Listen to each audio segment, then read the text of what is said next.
What's up guys? Good day po sa inyo lahat at sa lahat po ng mga kahabi natin dyan, and welcome back to another video. So for today's video guys, ililipat na po natin itong ating grow out entry from Guapo Koi Farm. Ilalagay na po natin siya sa kanyang grooming pan para masimulan na po natin itong i-groom. Excited na po talaga akong i-groom at palakihin itong ating Shih Tzu Utsuri dahil new learnings na naman po ito para sa atin.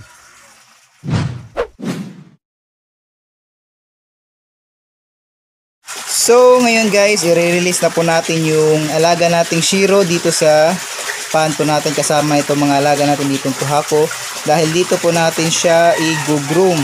Ayan. Sana ibuli ng mga alaga natin dito. Eto, at mustahin na po natin siya. So, nasa na ba yun? Open na po muna natin tong net. At asa na yung alaga natin yun? Dito para sa gilid. Patayin ko na muna yung pump. Yun, napakaliksi. Yun o. Yun o. Oops. Takpan ko na muna, baka tumalon. Yan na po siya guys. Yun.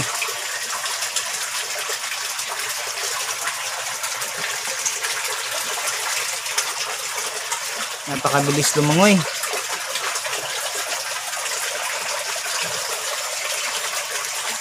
Yan na po siya.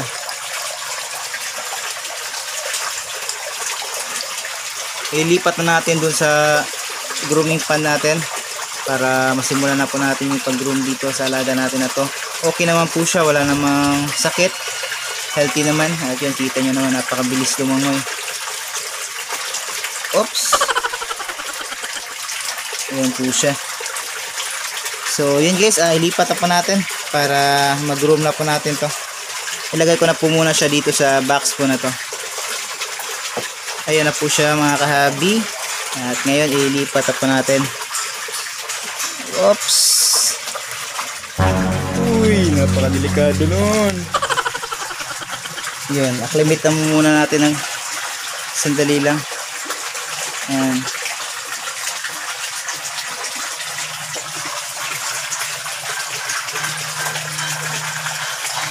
Hindi na po siguro yan mabubulin po mga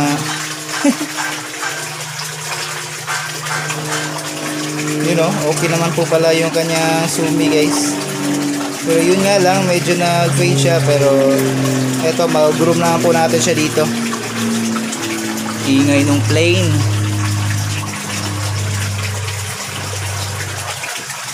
Yan. Ganyan po siya kalaki guys, compare dito sa mga toy nating iba. So dito na po natin siya i-groom ng 6 months. 6 months po yung time period nitong grooming natin sa Guapo Koi na Grow Challenge Competition. So nung nakuha natin itong mga alaga natin na itong mga Puhako, mga nasa 6 inches din po sila.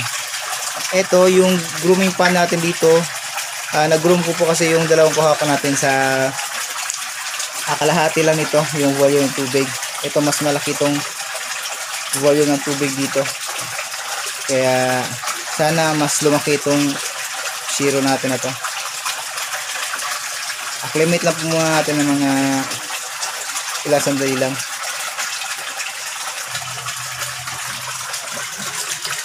Yan na po siya. Lagyan natin ang konting tubig.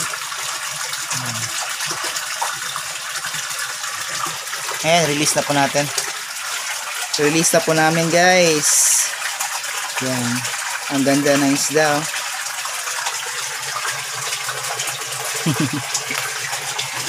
Yun.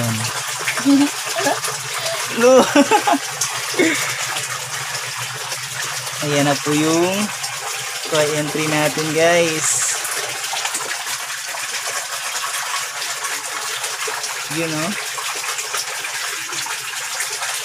Wala naman paki yung mga Puhako natin sa kanya. Yung ano kasi natin, yung isang Puhako natin yan, yung female, nung nilagay ko po yan sa grooming pan, hinabol po nung isang showa natin.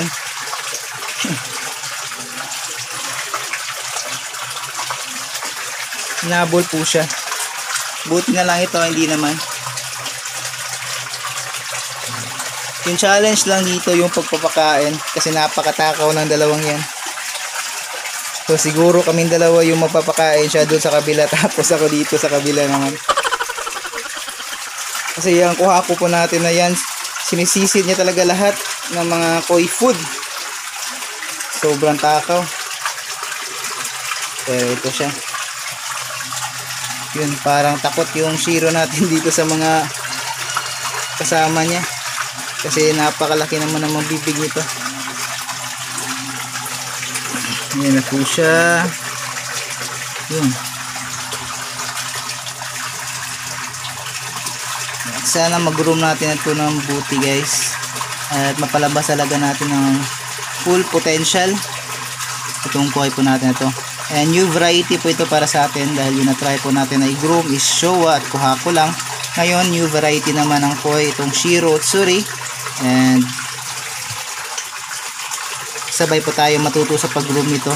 Doon sa mga kahabi natin dyan na nakapag-try na ng pag-groom o pag-alaga nitong Shiro, pa-share nyo naman po dyan sa comment section guys yung mga tips kung paano mas mapaganda pa itong alaga po natin na to. Ayan, so dito siya nag-stay sa ano natin. Nagtatago siya dito sa mga kasama niya, pero mga ilang weeks sasama din po yan. Sama na po yung lalangoy dun sa mga malaking isda. Ngayon naninibago pa lang yan dahil ngayon lang siya nakakasama ng mga malaking isda. Yung kasama kasi niya dun sa pinagalingan niya is same size na po. Yung kumakain na siya. Parang may nakita siyang ano kaya yun, siguro ba to or no.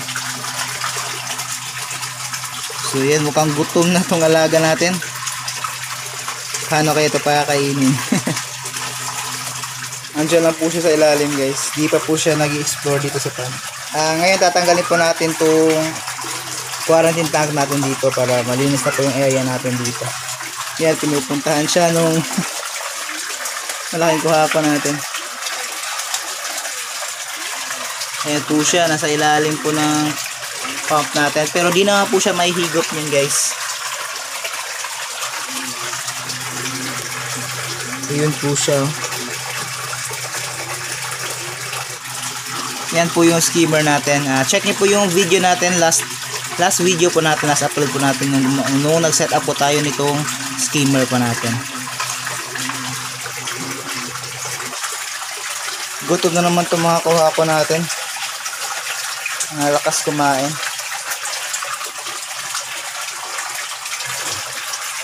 So yun guys, mga kahabi po natin dyan. Share nyo po sa comment section kung ano po yung mga tips nyo sa pag-groom itong Shiro, o ano yung mga kailangan na idagdag pa.